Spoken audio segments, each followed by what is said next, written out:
NDTV auto show में आप सबका बहुत बहुत स्वागत है। मैं हूं मुग्धा मिश्रा और आज के शो में हम आपके लिए लेकर आए हैं निसान की जल्द ही लॉन्च होने वाली एक्स ट्रेल की टेस्ट ड्राइव।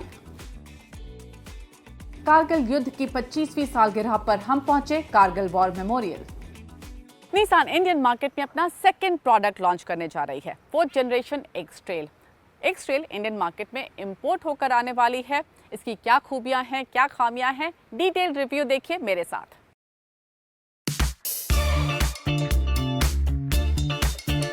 इससे पहले कि मैं इसके लुक्स की बात करूं, इसके साइज का अंदाजा आपको दे देती हूं। तो ये करीब 4.68 मीटर लंबी गाड़ी है। इसकी जो विड्थ है वो 1.84 मीटर्स है और इसकी हाइट स्टैंड करती है 1.725 पर।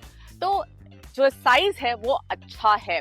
अब लुक्स की बात करते हैं। तो यहाँ पर सामने आपको जो ग्रिल मिल रहा है उसमें क्रोम आपको दिखाई देगा, क्रोम से लाइंड है, वी शेप सा बनाता हुआ दिखाई देता है। यहाँ पर साइड में जो लाइट आपको दिखाई दे रही है ये एक्चुअली DRLs हैं और यहाँ पर इंडिकेटर मिलता है। हेडलैम्प यूनिट नीचे बैठता है, LED हेडलैम्प आपको मिलते हैं।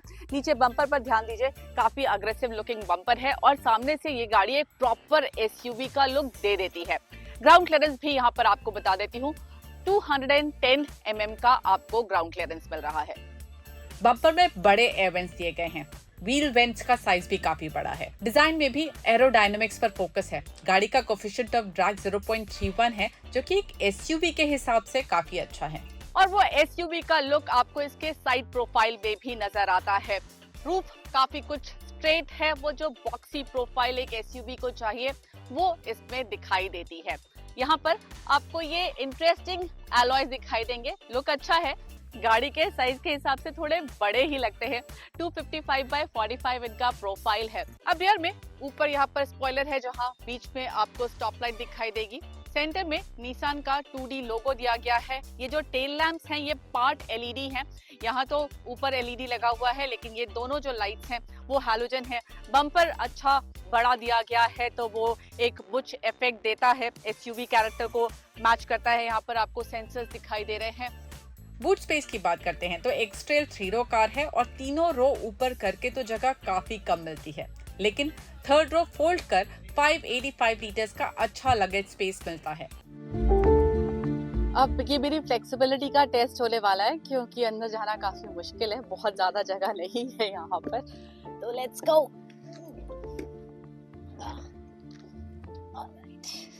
अब इस थर्ड रो पर मुझे थोड़ी सी नी हाई पोजीशन मिल रही है, क्योंकि ये बेंच बहुत चौड़ी नहीं है और काफ़ी नीचे बैठती है। यहाँ पर हेडरूम मेरे लिए काफ़ी कम है, मतलब मुझे आगे होकर ही बैठना होगा, क्योंकि यहाँ तो मेरा सर लगातार ही रूफ से लड़ रहा होगा। मुझे ठीक ठाक जगह मिल जाती है, बट मैं इसे एक कॉम्प्रोमाइज्ड अफेयर बोलूँगा, क्योंकि नी रूम बहुत ज़्यादा नहीं है और क्योंकि मेरे पास लेग रूम भी बहुत ज़्यादा नहीं है, तो मैं अपने पैर को स्ट्रेच नहीं कर सकता हूँ, जिस वजह से अंडर थाई सपोर्ट मुझे थोड़ा कम लग रहा है।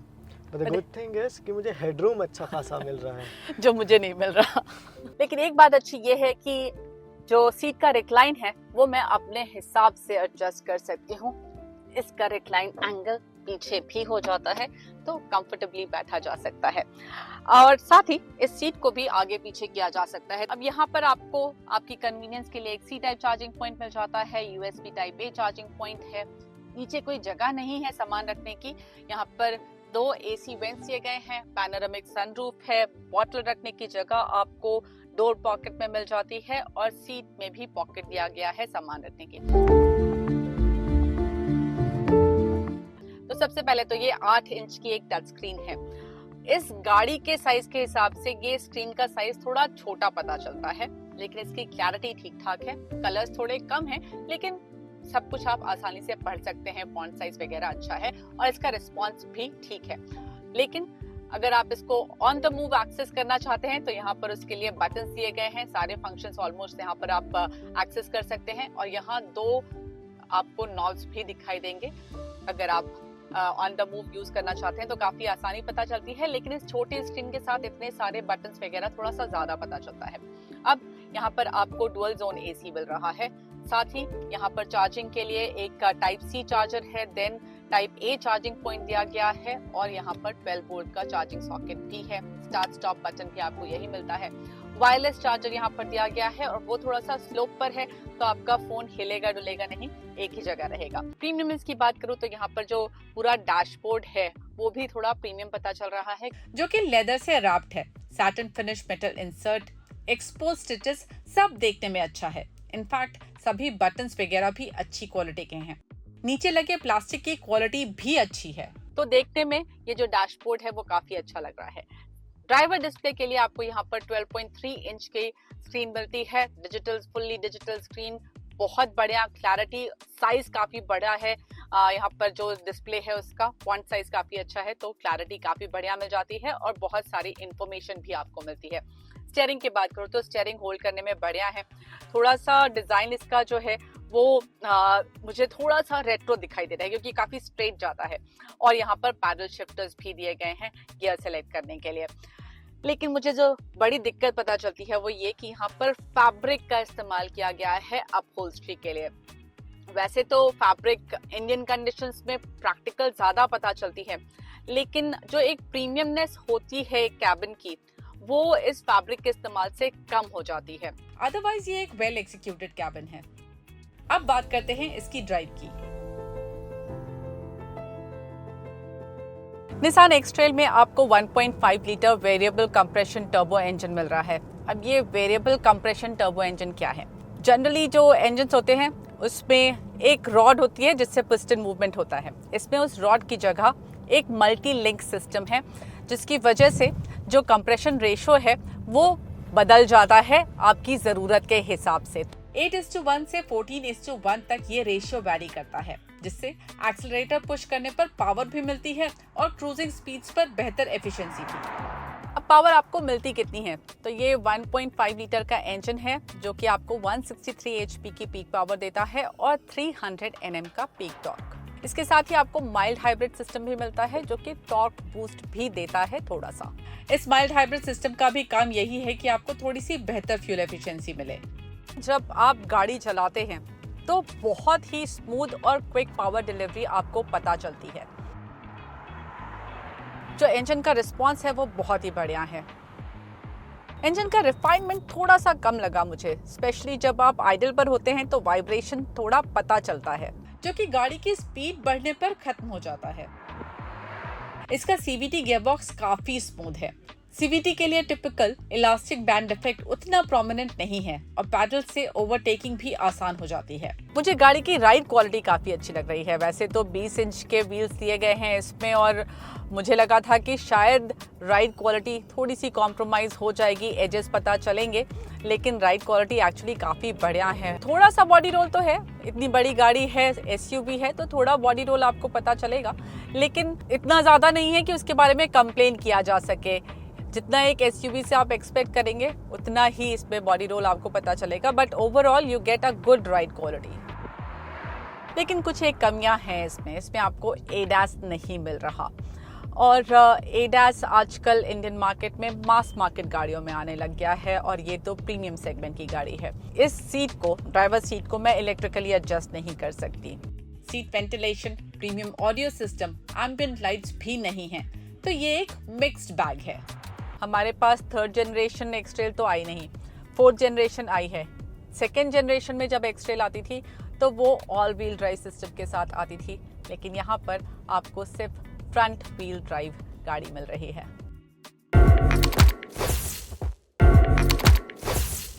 अब एक्स-ट्रेल की वाकई प्राइसिंग क्या होने वाली है इसका अंदाज़ा लगेगा 1 अगस्त को, जब निसान इसकी प्राइसिंग अनाउंस करेगा। लेकिन फिलहाल फोकस हम पूरी तरह से शिफ्ट करते हैं। 26 जुलाई मनाया जाता है कारगिल विजय दिवस की तरह, और इस साल कारगिल विजय दिवस की 25वीं सालगिरह है। इस मौके पर मैं महिंद्रा XUV 700 के साथ पहुंची कारगिल वॉर मेमोरियल शहीदों को श्रद्धांजलि देने।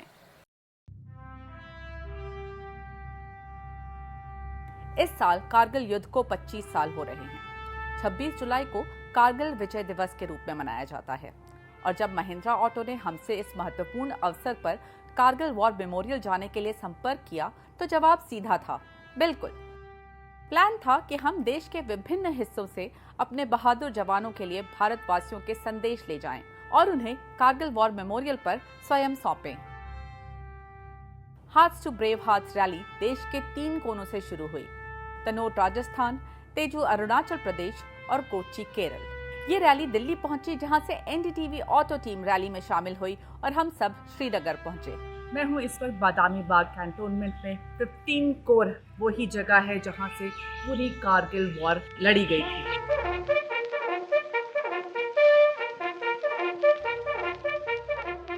इस वक्त मैं हूं चिनार वॉर मेमोरियल में। ये 1947 में वॉर मेमोरियल बना था उन सैनिकों को होमेज देने के लिए जिन्होंने 1947 की वॉर लड़ी थी, जिससे भारत की जो इंटेग्रिटी है वो बरकरार रहे।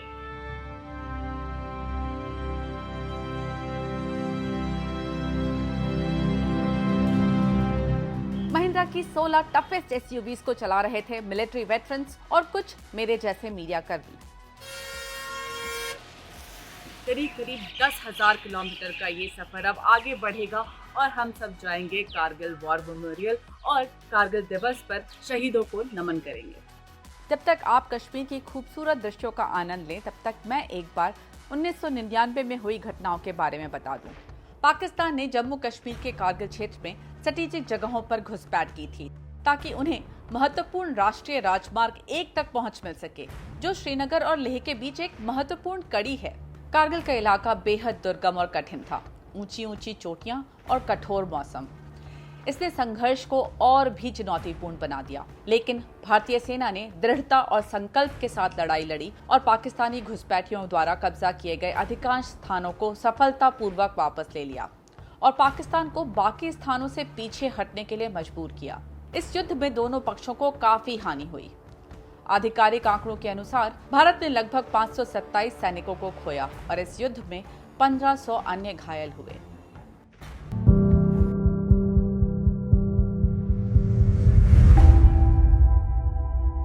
श्रीनगर से चलकर हम फाइनली पहुंचे हैं कारगिल वॉर मेमोरियल, जो कि द्रास में है। हमने जोजिला पार किया, जो कि 12,000 फीट पर है। अभी अगर आप यहां आना चाहते हैं तो बहुत ही आसान है।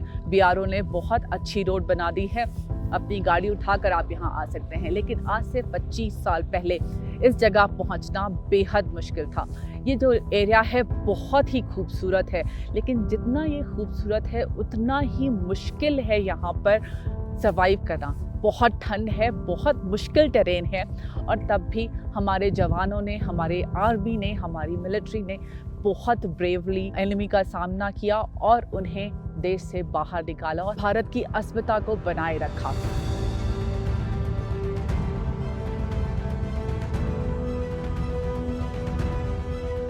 पूरे रास्ते हम वेटरन से बात करते हुए आ रहे थे, उनकी कहानियां सुनते हुए आ रहे थे। उन्होंने हमें वो पॉइंट्स सिखाए जहां पर उन्होंने बहुत मुश्किल लड़ाइयां लड़ी और उनकी कहानियां सुनकर रोंगटे खड़े हो जाते हैं। आप भी सुनिए कुछ कहानियां।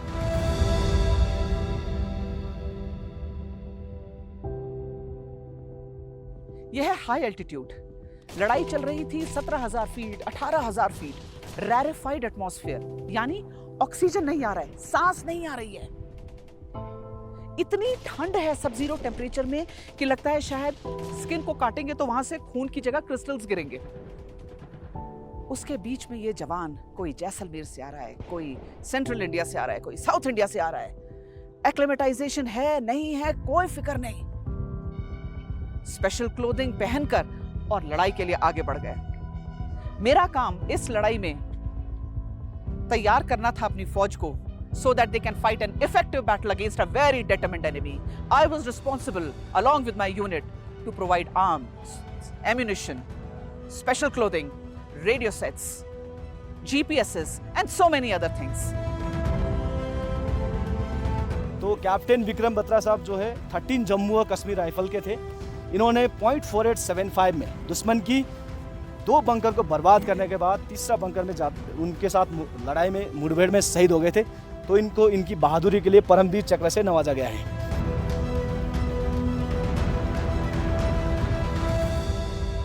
मैं सिर्फ यही कहना चाहूँगा कि आज से 25 साल पहले इस देश की बागडोर किसी और युवा के हाथ में थी। उन्होंने ये जंग लड़ी, उन्होंने ये जंग जीती। ये जंग तो खाली सिर्फ आर्मी ने नहीं जीती, मैं बोलूँगा पूरे हिंदुस्तान ने जीती है। लेकिन आज के युवा को भी उसी तरह से कंट्रीब्यूट करना चाहिए। जो उम्मीद आज से 25 साल पहले उस वक्त के युवा से, उस वक्त की यंग फौज से उम्मीद बनाई गई थी। I'm rekindling the whole memory because when I was posted with the army, I actually drove from Cochin to Bareilly and our unit got deployed in the valley in 1999. And it's exactly after 25 years, Faujiana Mahindra got in touch with me. They said, "Will you want to join for the rally?" I said, "Of course, I'm not going to blink my eye on that." And from Cochin we are here, and I am waiting to go and raring to go to that area where I had taken so many photographs. It will be Kargil as I saw it then and now. शहीदों की चिताओं पर लगेंगे हर बरस मेले, वतन पर मरने वालों का यही आखिरी निशान होगा। इसी भाव को लेकर हम इस साल चले थे, देशवासियों की भावनाओं और इमोशंस को व्यक्त करने हमारे ब्रेव हार्ट्स के लिए। और ये रैली आज इस कारगिल वॉर मेमोरियल पर ख़त्म हो रही है। ये वॉर मेमोरियल कारगिल वॉर में शहीद हुए 545 के आसपास सोल्जर्स को श्रद्धांजलि देता है।